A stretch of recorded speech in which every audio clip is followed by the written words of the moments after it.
Good morning mga kabakal, mga idol. Yan po. Yan po yung makikita nyo. Ito pong malapad na ito, yung pansanipa. Kinagkakabit do kami ng sanipa ngayon, no. Yan, no. Yung nasa yun yung malapad na sa gilid na yun, yun po ang sanipa na tinatawag. Yan po, nagkakabit po kami ng sanipa. Yan. Ito mga idol yung kakabit namin, no. 6x6. 2x6 na parlings. You know? Yan po, mahaba yan. Yan. Andito ako sa taas mga kabakal. Good morning mga kabakal. Ito po yung aming ano, yan po yung tinataas namin, no. Yan, no. Ayan, no.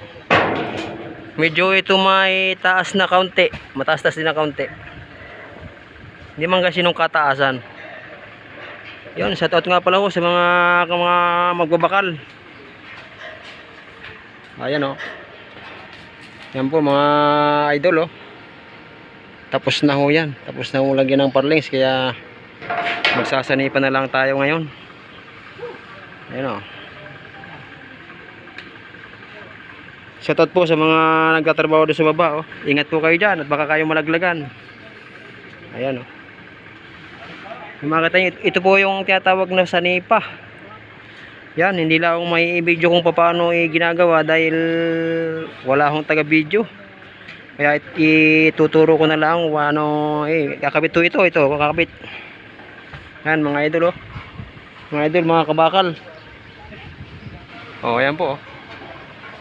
Yan.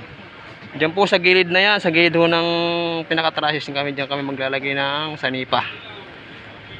Oh, thank you po. Thank you for watching. Please like and share po. At pa-subscribe na rin po ang aking channel sa YouTube. Thank you. Good morning. Bye-bye. Bye-bye. Bye-bye po. Nandito po sa taas, oh.